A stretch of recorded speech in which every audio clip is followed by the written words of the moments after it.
Hello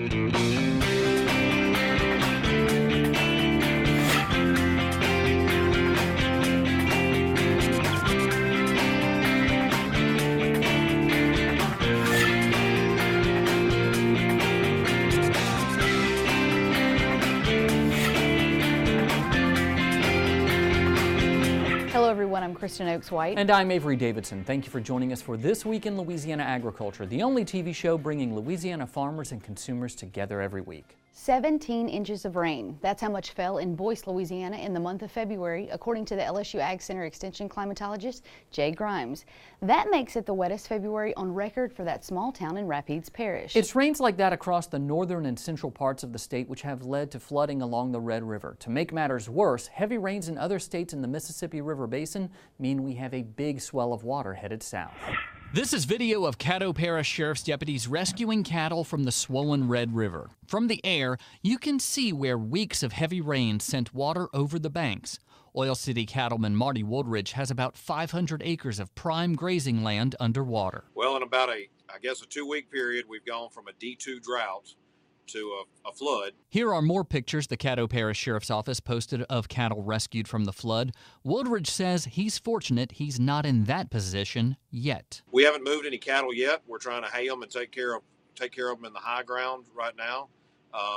If we have to move cattle, that's going to put us in a big bind because there's not much hay left over here at the 1st of March.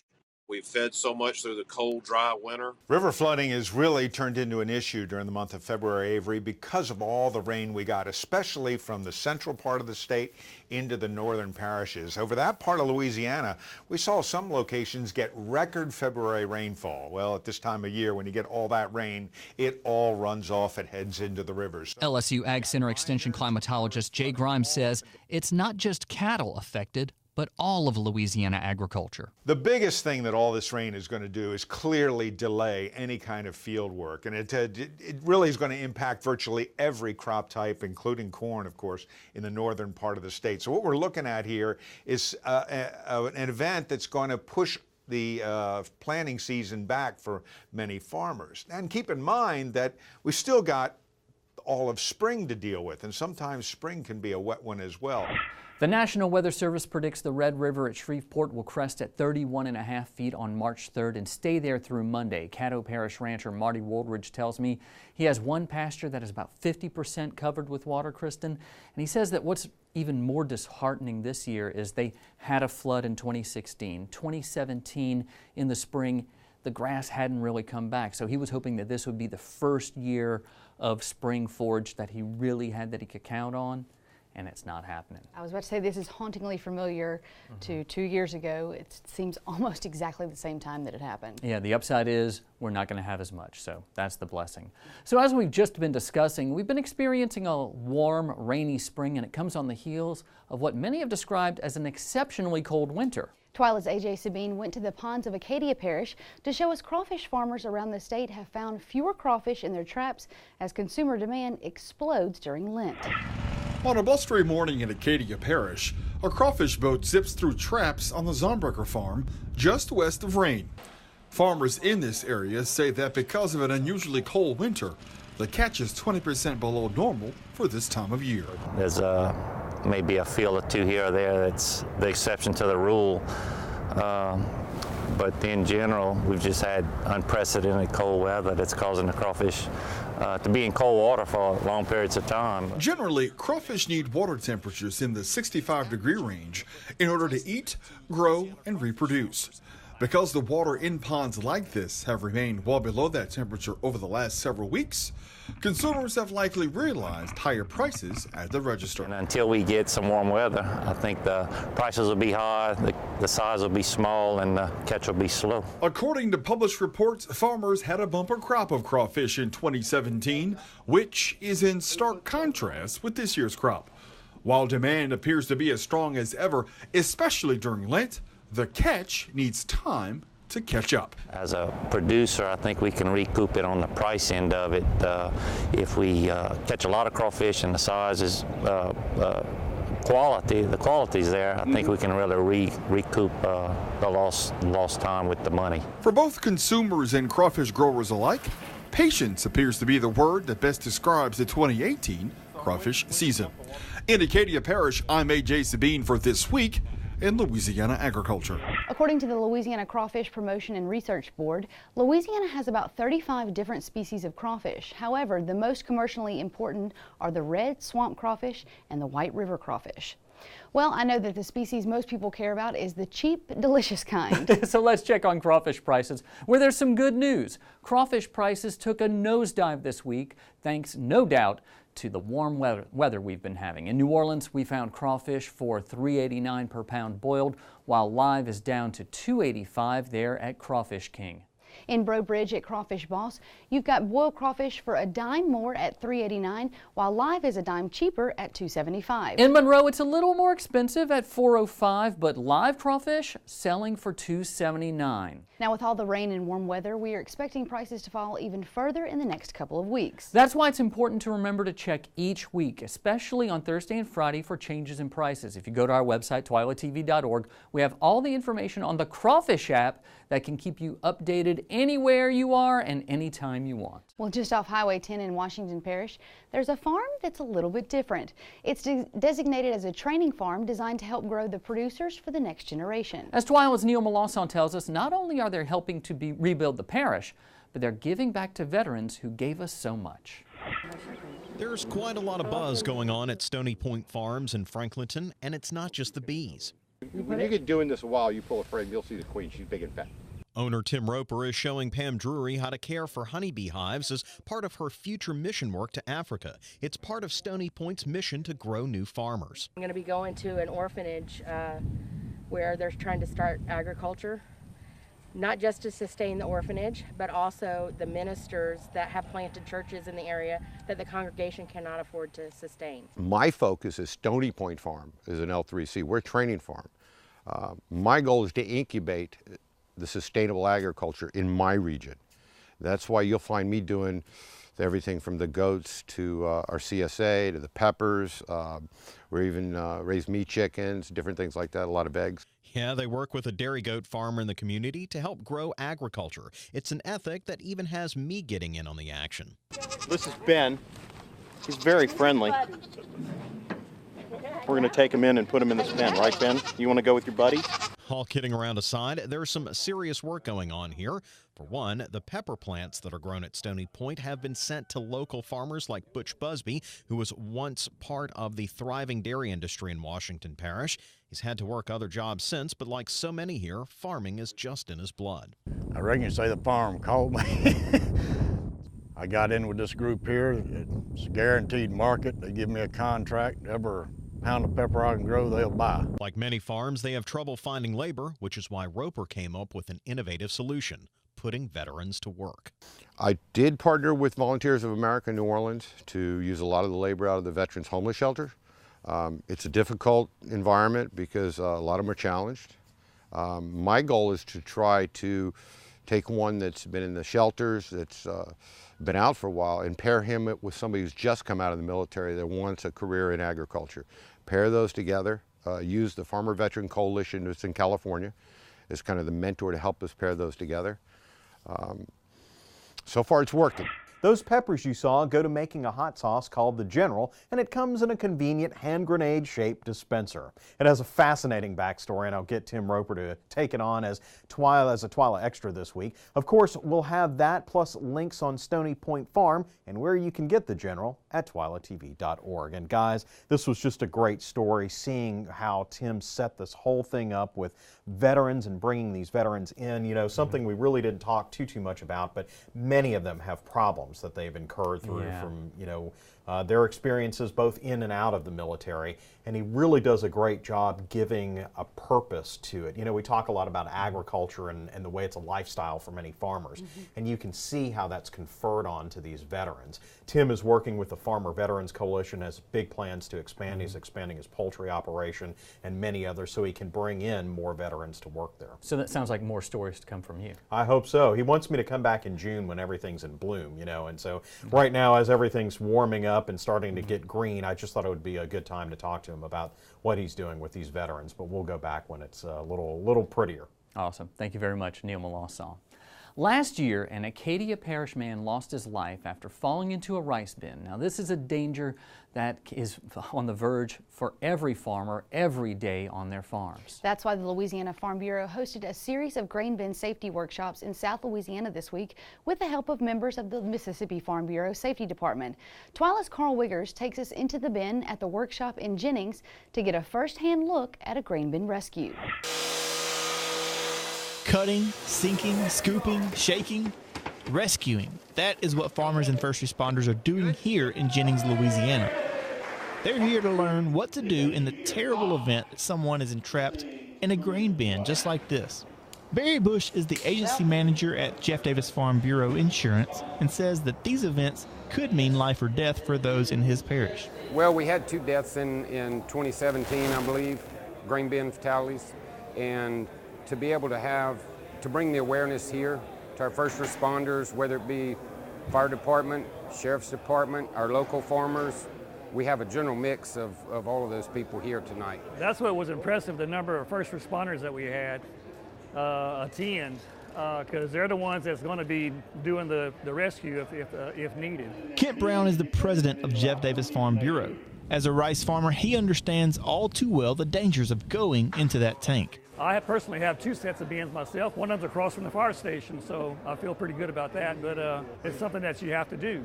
I mean, that's the only way you're going to get the rice out. So, yes, I get in all the time. I'm all about safety, whether it's for our kids, our farmers.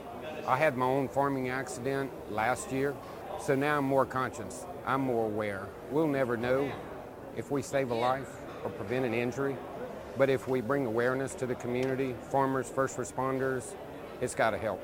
There were more than 125 farmers and first responders at the event this year in Jennings. The Farm Bureau also hosted events like this in Abbeville and Melville in St. Landry Parish. Of course, these events would not be possible as they are without the help of our friends over at the Mississippi Farm Bureau, guys. I've got to say, I've been to this event, and I think this is my 3rd year in a row to go to events like this that we've hosted, and it changes when you put yourself inside that grain bin. I know both of y'all have done the same thing.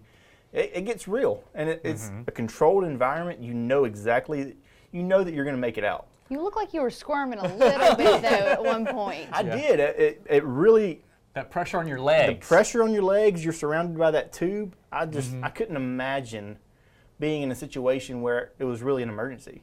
Yeah. You know, where, I was submerged down to my waist for probably a minute before they started coming in to rescue me. I mean, in a real life situation, you're talking about 3 hours? Probably hours. Yeah. And I just could not imagine. I think I did a Facebook Live video, and y'all saw it on our Facebook page, and it lasted, I think, 13 minutes from whenever I started to when I was down taking my shoes off, getting the rice out of my shoes, and I couldn't imagine, 3, 4, 5 hours, however long that would take. It would be something for sure. Oh yeah. Great story, Carl Wiggers. Well, grain bin safety is just one reminder of a real fact on the farm. No one can take your place. And that is also the theme of this year's U.S. Agricultural Safety and Health Center's 2018 Ag Safety Awareness Program Week. Every year, farm bureaus across the country, including the Louisiana Farm Bureau, spend a week reminding you about the dangers of working on the farm, how to stay safe, and possibly more importantly, how to make sure you take care of yourself. Each day there is a theme as well. Monday, March 5th, focuses on hearing. There are lots of loud machines on a farm. Hearing protection is important. Tuesday is respiratory, dust and chemicals, always a concern. Wednesday, impaired driving. Thursday is fire. I think we've all seen a video online of a combine burning in a field. And Friday, March 9th, the theme is general health. Expect to see some posts from the Louisiana Farm Bureau with the hashtag ASAP18. We want to make sure that all of you think about safety on and off the farm. It's been tough to keep ornamental plants around your home safe this winter, especially with snow and a few cold snaps. That fact I know all too well. And many of you may be asking, is this plant dead or alive? With temps now getting into the 80s, many trees and shrubs are budding. We recently spoke with Lee Rouse with the LSU Ag Center to see how you can tell if your plant will come back or not. So we had a pretty severe cold this winter. We had 2 severe cold snaps and a couple of freezing rains and snows. That's knocked back a lot of our plant material. As you can see here, a lot of it's coming back. Some of our citrus is starting to bud out. You can see the new growth here. This is the old growth that did not get hit by the freeze. And then this here is some of the growth that did get hit by the freeze from last year. As far as crepe myrtles budding out, this is not really the time they're going to bud out anyways. So we do need to wait a few more weeks. You'll start to see those buds at the tips of the branches swell, and then here, give or take about a month or two, it'll start to flush out with some new growth. So a great way to tell if a plant's still living or dead is to use the scrape test, where you take a pocket knife or your thumbnail or fingernail and start to scratch it. If it's brown, that does not necessarily mean that it's dead. As you can see down here, there are some buds breaking. But if you do see some green, then you know immediately that that plant's going to be fine and it's going to take a few weeks to come back. So this is another example of a tropical tree or shrub. It's Duranta. As you can see here, the bark is starting to peel and crack. This is a great example that at least this area is dead and not coming back. We may still get some growth down here, but you can certainly go ahead and prune this back where it's splitting. Rouse writes articles for the Advocate newspaper in Baton Rouge and also hosts a radio program about horticulture on 89.3 WRKF. Still to come on Twila, it's Lenten season, which means for South Louisiana we're enjoying a lot of seafood. AJ Sabine takes us to New Orleans, where they've been uniquely celebrating Lent for more than 20 years. Stay with us.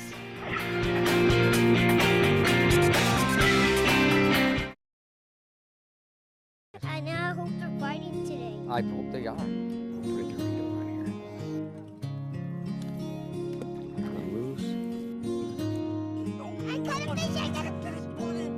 Find your place in the country and the lender who can get you there. Find Louisiana Land Bank. Financing for country homes, recreational property, farms and ranches, and agribusiness. Before you sweeten your morning joe, before the icing on the cake, before the sugar hits the shelf. It begins with a family of sugarcane farmers dedicated to growing Louisiana for more than 220 years. The Sugarcane Growers of Louisiana, making life sweeter, naturally. Sugarcane, sweet sugarcane. Louisiana oysters, salty, sweet, and delicious. But have you ever thought about what happens to all those oyster shells? Most of them end up in trash cans and landfills. The Coalition to Restore Coastal Louisiana is changing this with its oyster shell recycling program, and you can help by visiting these participating restaurants. It's a simple and delicious way to restore our coast. The shells will then be used to sustain and rebuild oyster reefs. Remember, once you shuck them, don't just chuck them. Farming is my way of life. I chose this career, but farming chose me. A lot of people ask you what you do, and I tell them I'm a farmer. I'm a cattleman. I am a fisherman. I'm a scientist. I'm a steward of the land. I am a farm woman. I am Farm Bureau. I am Farm Bureau. I am Farm Bureau. I am Farm Bureau. I'm a Farm Bureau.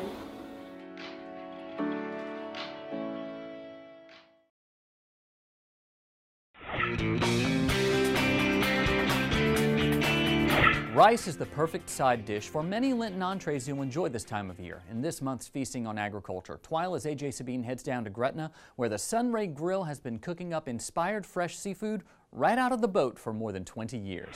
Feasting on Agriculture with AJ Sabine is brought to you by the Louisiana Crawfish Promotion and Research Board, Louisiana Crawfish, ask before you eat, by the Louisiana Rice Promotion Board, Think Rice, and by the Louisiana Beef Industry Council. Beef, it's what's for dinner. Hey there, folks. I'm AJ Sabine, and welcome to another delicious edition of Feasting on Agriculture. This month, we take you from the bayou to the bistro. We're here in Gretna at the one and only Sunray Grill. Joining us now, folks, is Sunray Grill chef and owner Thomas Hinyap. And Chef, thank you so much for having us. No problem. This has been a kind of a neighborhood spot for about the past 22 years. Tell us about your concept and why is it important to have farm to table here at your restaurant? Well, we actually like to call it sea to table or bayou to table. We use a lot of local fishermen, a lot of local farmers down in Plaquemines Parish. We get a lot of citrus, a lot of Creole tomatoes, a lot of eggplants, stuff like that from those guys. But our shrimp, our oysters, our redfish, our drum, we try to get as much, when I call my purveyors, I try to get as much as I possibly can from what we call down the road. right down in Plaquemines Parish. And as with anything within arm's reach, we'll hit farmers markets and stuff like that. All right, Chef, we're in your kitchen. I see you got some tomatoes in them. Yes, we do. Let's rock and roll. Okay, so what we're gonna do first is I'm gonna teach you how to do the poblano rice, which is gonna be our side dish for our tacos. I'm ready. First thing we do is we roast them off. You could either, if you're at home and you may not have a broiler at home, you have a grill, or you could actually do them on your stovetop. Just hold them with a pair of tongs. These are poblano peppers. They're sweet, they're a little bit spicy. They're not overbearing at all, even if you do leave some seeds in. We toss it with a little garlic oil before we put it in the broiler. Garlic oil? Garlic oil. We roast those off. Then once those are roasted off, we add a little vinegar and a little olive oil, and we cook it down, and you get this product, which is known as salsa verde. So you could use this in tacos, you can use it for multiple uses. What we do is we take that, we add this to our hot chicken stock. So you got 2 quarts of salsa verde, 3 quarts of chicken stock. Let that stir in a little bit. Once that comes back to temperature, which it doesn't take long at all, we're gonna add our rice. We're gonna let that cook down, and that's really it. You already have the garlic in there, so you don't need to add any garlic. You may want to adjust the flavors with some salt and pepper. Chef Tom, yes. did you know that Louisiana is the 3rd largest state that grows rice? I thought we were number 1. So. Well, me too. In my heart we are. Yeah, we have the number one flavored rice by in the country. Yes, sir. No doubt about it.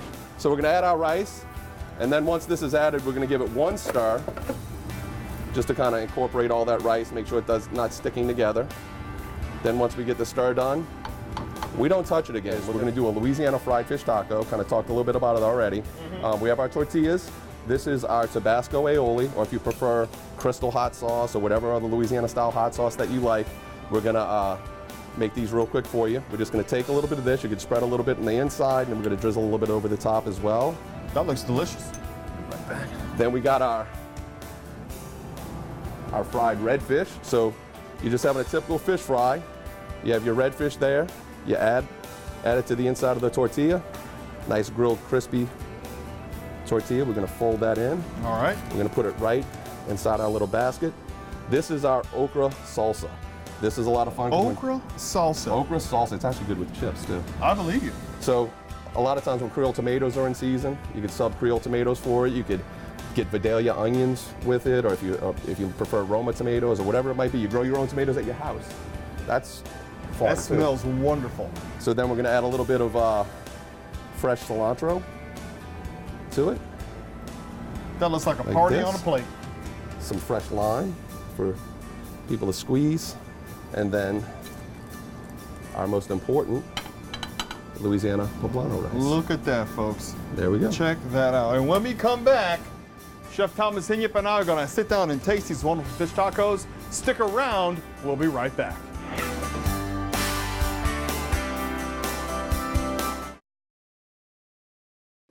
Landowners are minding the Louisiana forest for our grandchildren. A place for wildlife, recreation, lumber for homes.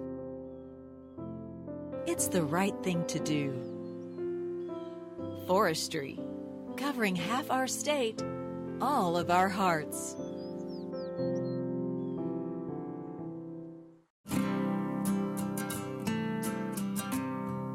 Every day across America, excess food is gathered by a network of good people at local food banks, giving hope to millions of children who struggle with hunger.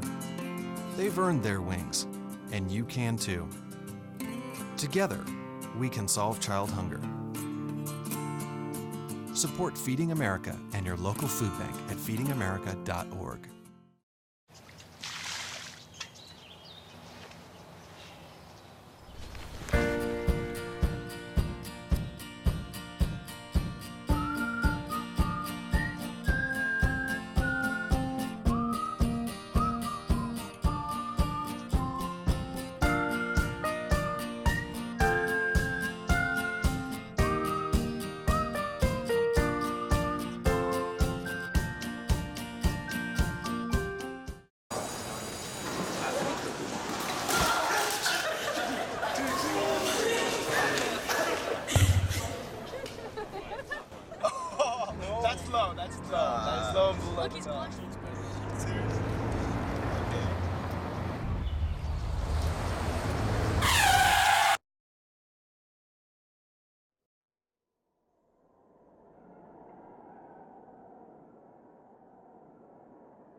Thank you guys so much for sticking around. Chef Thomas Hinyip joins us here at the Sunray Grill. Now, Chef, you did promise us a wonderful rice cocktail. Yes. Tell us about what you prepared for us. Okay, well, this is a whiskey made out of Thibodeau with the Donner and Pelter distillery. You're kidding me. It is the first legal whiskey made in Louisiana since Prohibition.